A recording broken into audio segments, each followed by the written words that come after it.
Hi guys! Flex natin sa inyo ang mga kitchenwares na nabili natin galing kay Shopee.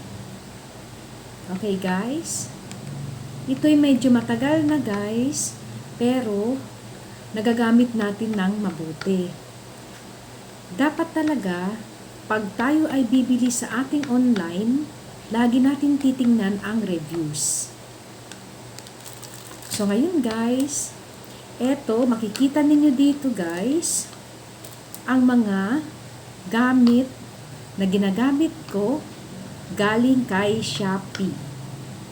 Umpisa nag-pandemic, ang pag-asa natin ay sa online.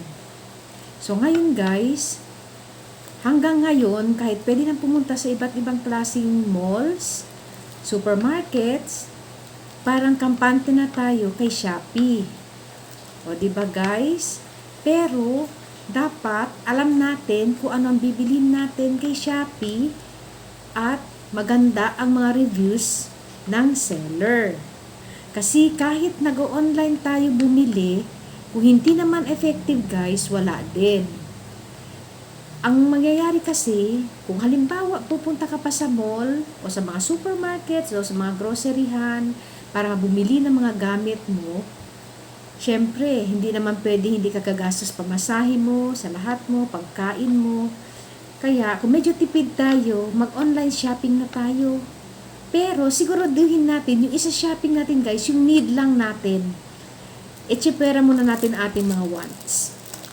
Okay guys? So, eto na tayo ngayon guys ha. Itong hawak ko ay silicone holder. Makikita nyo guys, yan. Silicone holder siya guys. Ayan siya. Ayan. Parang, ng sapatos. Swelas. Diba guys? Swelas siya ng sapatos. Pero ito, heat resistant. Pwede mong hawakan na kahit gano'ng kainit. Tested. Gano'ng kainit ang iyong mga palayok o kaya sa oven, may ibe-bake ka. Gamitan mo nito. Swak na swak guys. Swak na swak. Hindi ka maiinitan, hindi ka mapapaso. Kaya ito ang advice ko sa inyo guys. Ito ang isa sa mga nagustuhan ko, binili ko sa Shopee. Mura lang naman ito guys. Ayan siya. Ayan.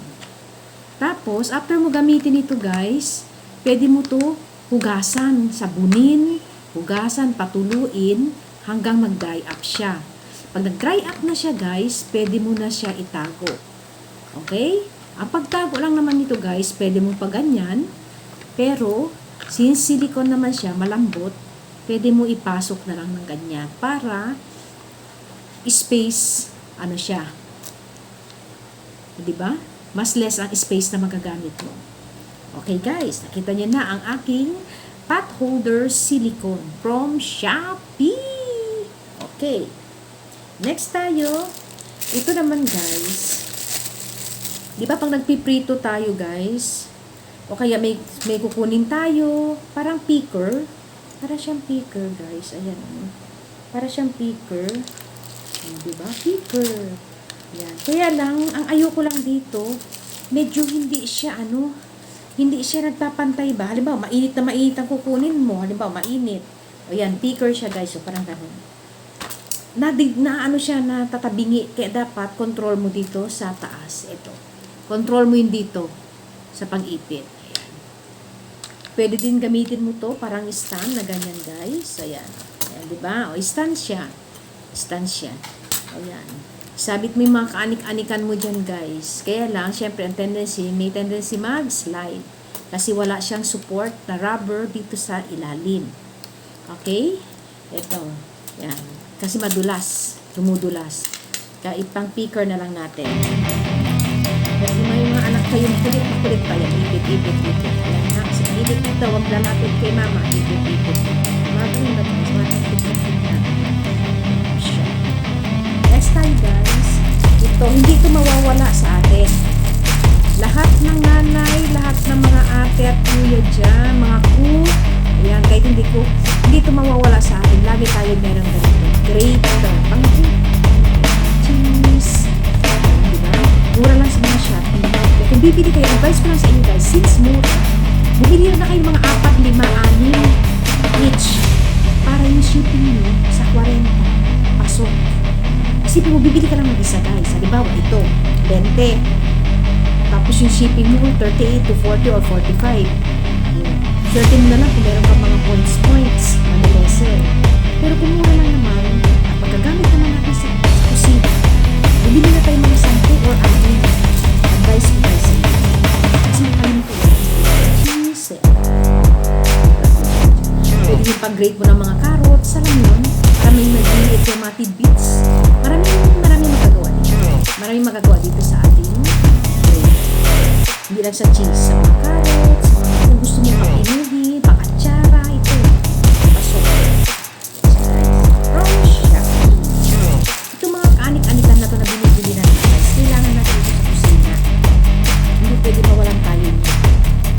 Tapos ito naman guys, ito, set na siya. Set. Pero kung bibili mo itong set na ito, or less sa 100 something lang, baka wala pang 100 ito eh. Kasi isang set nito nagamit na namin. Matibay naman siya guys. Ito yung shanse. Yan. Kaya siyempre ngayon, ginagamit ko yung yung kahoy, wood. Para hindi kasi susunod sumasama sa mga nagkain natin, diba?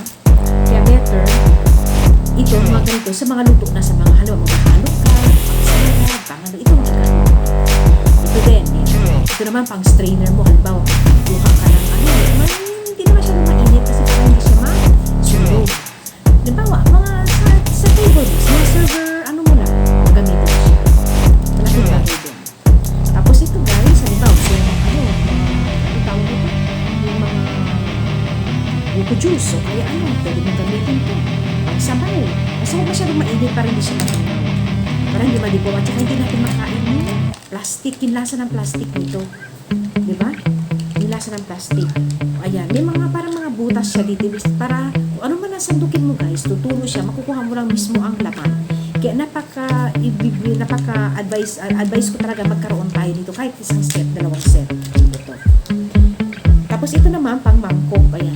Naalala niyo yung mga guys, yung mga gulaman, sagot gulaman kayo dyan, ang mga ganun, yung mga ganun yung area, mga sagot gulaman guys, pwede na sandok-sandok kayo dyan, ayan, ito pwede natin gamitin, diba, walang butas sa ilalim, kuha mo pati yung aniban, diba?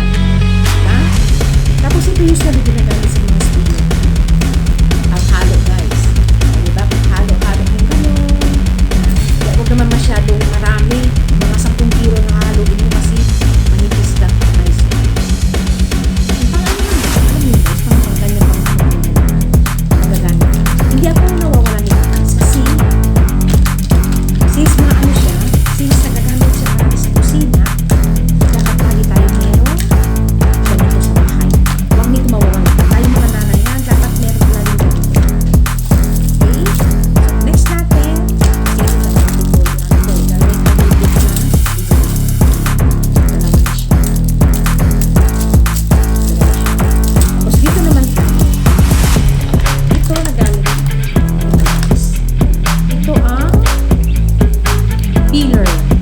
pipil natin, yung mga anik-anikan natin iluluto. Kasi ang hirap guys, kung ang gagamitin mo pang peel, yung pichilo, gamitin na si masugapan ka. Hindi ka tulad nito, pag pinag-peel mo ito, mabilis sa papaya, sa mga, ang ginagamit ko dito, sa papaya, sa yote, tapos yung mga carrots,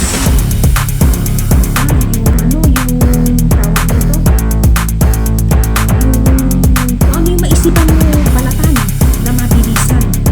Ito ang gamitin mo guys. Dapat nakatambak kayo pero ito syempre hindi natin advice ko lang sa inyo lang na sa mga anak niyo guys. Ito medyo matalim. Kung gagamit tayo nito, isipin lang natin lagi kung pwede kung meron kayong pang is guys para mapantay siya kasi masakit ito masakit pag naaanuhan ka masyado nito. Mapatalim din siya. What do you expect naman guys sa mga online? Ayan. Na hindi masyadong naaano yung mga nila, yung mga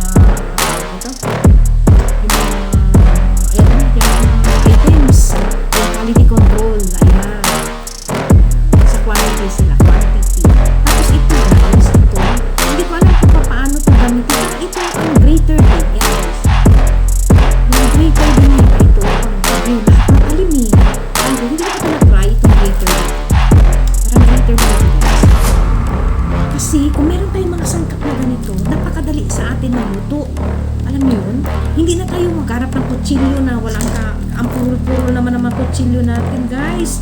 Diba? O at least may ganito tayo, tapos mura lang.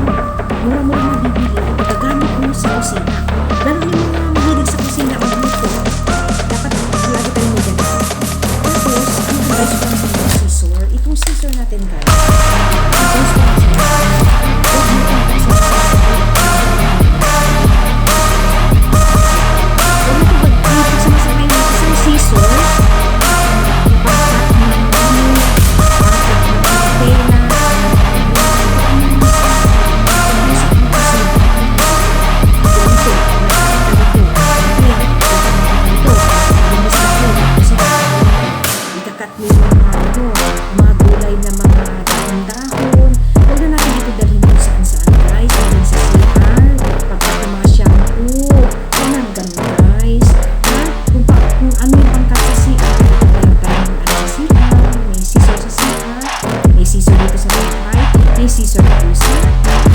Itong gagamitin sa pagkainan, sa pagluto. Kasi kadalasan magkakataon ng yung mga seasoning, yung mga toyo na ito gamitin natin. Huwag natin dalhin guys sa mga CR, huwag natin dalhin kung ano sa kusina, anong dapat guys. Para alam natin kung saan nakalitan.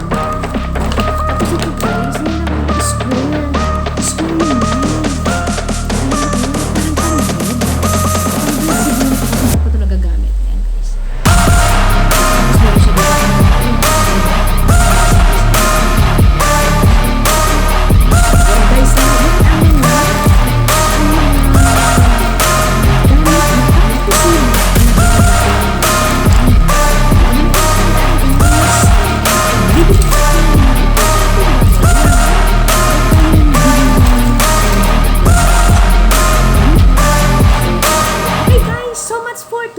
Nakita nyo na, na-flex ko na sa inyo ang mga nabili ko kay Shopee gamit ang pangkusina. Bye guys!